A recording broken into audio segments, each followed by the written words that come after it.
Hello everyone and welcome. In this video I will give you an overview of each class in Ghost of Tsushima Legends. And if you have been living under a rock and don't know what Legends is, I did make a video where I reviewed Ghost of Tsushima Legends, so go check it out. Let's start with the classes. In the main game you play as Jin Sakai. Jin Sakai can be played in different playstyles, and what Sucker Punch did was divide those playstyles into 4 classes. So the Hunter, the Assassin, Samurai, the Ronin. Before we talk about each individual class, let's talk about the things they have in common. All classes have a katana sword, because even though they play differently, they're all samurais in the end. Everyone has access to stone stance, which is stance you start with in the main game, and you can change it if you want. So all classes have access to a bow and normal arrows, other ranged weapons, stealth and assassinations, grapple and climbing.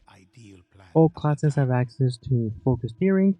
All classes can have 2 ghost weapons equipped at one time.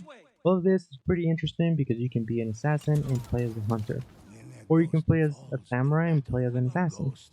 Your class is just not optimized for a different playstyle. All classes have access to full on global commands such as using wind, flute, using your sword, and respectful bow.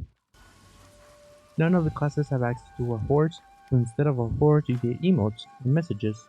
They're cool because people actually use them. I have played many online games and nobody uses emotes, but in this game, a lot of people use the emotes. I also noticed that they have a few perks from the main game, like shoulder bash, and they all have the same controls including blocking, dodging, normal attack, and heavy attacks. Let's start with gear. Gear is collected from in-game rewards, from completing challenges to completing missions. You can change the katana, which changes your stance, also gives you special abilities. Ranged weapons, so your bow and arrow. You can equip different charms, it will give you different abilities. And you can equip 2 ghost weapons of your choice. This could be anything from kunai to smoke bomb, as well as new ones like dirt bombs. And all the gear is shared between all the classes, so make sure you don't accidentally delete any of them. Even though you don't use a certain gear with one class, you may use it with another class. And the little white dot on the card tells you how many classes have it equipped. So if you see this white dot, it means that one of your classes has it equipped. Don't delete it. In appearance, you can change the mask, class item, the body, and the sword kit. Masks are unlocked by completing the main game and doing the missions. Every time you do a mission, you will receive a free gift. Some of those free gifts are masks. That's where these masks come from. And all the masks are shared between all the classes as well. And then there's the class item. This is a unique item to that class.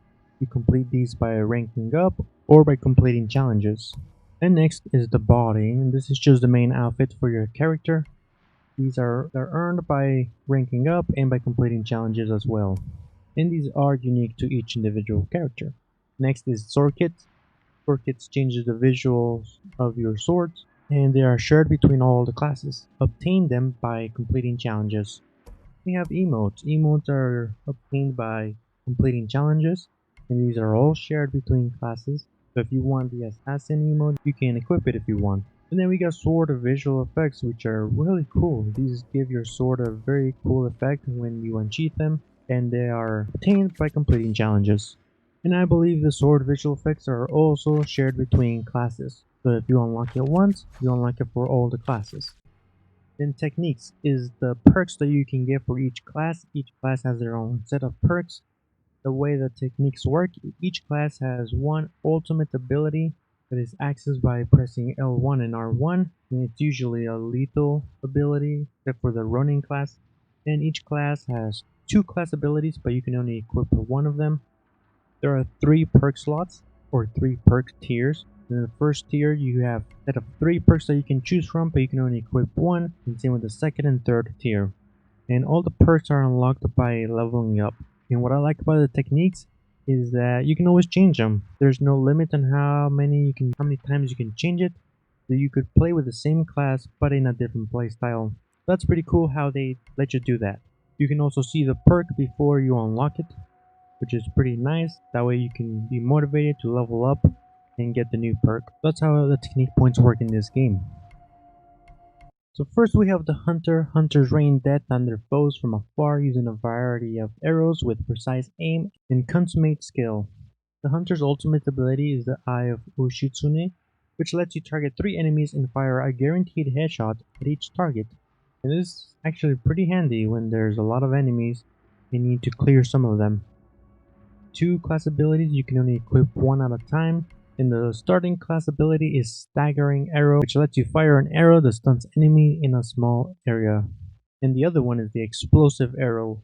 You activate the class ability by pressing down on the D-pad. That applies to all of the classes. Then you have your perk 1 slot. There's 3 perks that you can choose from. You can only equip 1 at a time. And it goes the same for perk 2 slot and the perk 3 slot. You only choose 1 out of 3 perks that are available in that slot. The Hunter specializes in archery, so if you like archery, then the Hunter is for you.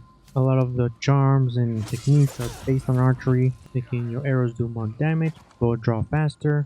There are cool perks that let you replenish your arrows, others do effects like poison, and so on. And then there are some that I find very useful, like the Pinpoint, which gives you a 50% chance to deal a headshot damage when you do a body shot. And I like it because if you miss the head and you accidentally get the body, there's a 50% chance it will count as a headshot. The class item of the Hunter is a banner that you can change. This is the unique item for this class. Both the mask and sword kits are all shared with all the classes. The body for the Hunter is basically the same armor Masako is wearing. You can also have Yuna's outfit, which is pretty cool. The next class is the Samurai. Blood and steel are second nature to samurai who charge into battle with gleaming armor and katana poised to decimate their enemies. Their starting class ability is Spirit Pull, which passively siphons health from a nearby enemy. And their ultimate ability lets them do 3 lethal strikes. The samurai's class item is different helmets. His main body outfit is the Sakai armor. Yes, he specializes in using his sword and doing a lot of damage to his enemies. He mostly benefits from different sword stances. So make sure you choose the right stance, the right mission, and all his damage comes from his sword. You can also use ranged attacks. They're not as good as the Hunters, because that's not what he specializes in. Then we have the Ronin. The resourceful Ronin calls on the spirits of nature in a wide range of abilities to support and heal their battlefield allies. His starting ability is to summon a friendly dog companion for a short amount of time. Ultimate ability is to revive all nearby allies at the same time. The Ronin's class item is his hats. He's got different hats that you can choose from. The Ronin has a lot of abilities that let you revive your allies or do damage to your enemies while reviving. If you want to be a support class, then choose the Ronin. He also has a spirit pet, which is good for distractions and for holding your enemies. Give you a little bit more space. That's your playstyle. Go ahead and choose him. The Assassin, masters of stealth, poison, and underhanded tactics. Assassins embody the darkest aspects of the ghost. Starting class ability is to vanish in a cloud of poison smoke that deals stagger damage to nearby enemies. Their ultimate ability is to teleport to nearby enemies and do 3 lethal strikes. The assassin is best when playing stealthy and assassinating enemies because he will do the most damage that way. He's got perks that increases damage whenever doing assassinations, or he will get special effects when doing assassinations. If you like to be in the shadows and be stealthy, choose the assassin. The assassin's class ability is having different masks, which are unique to that class. That is it for this video. If you are new, make sure you subscribe so you don't miss any new videos. And if you want to see more Legends gameplay, follow me on Twitch where I stream Ghost of Tsushima Legends and New Game Plus. Thanks everyone for watching. See you next time.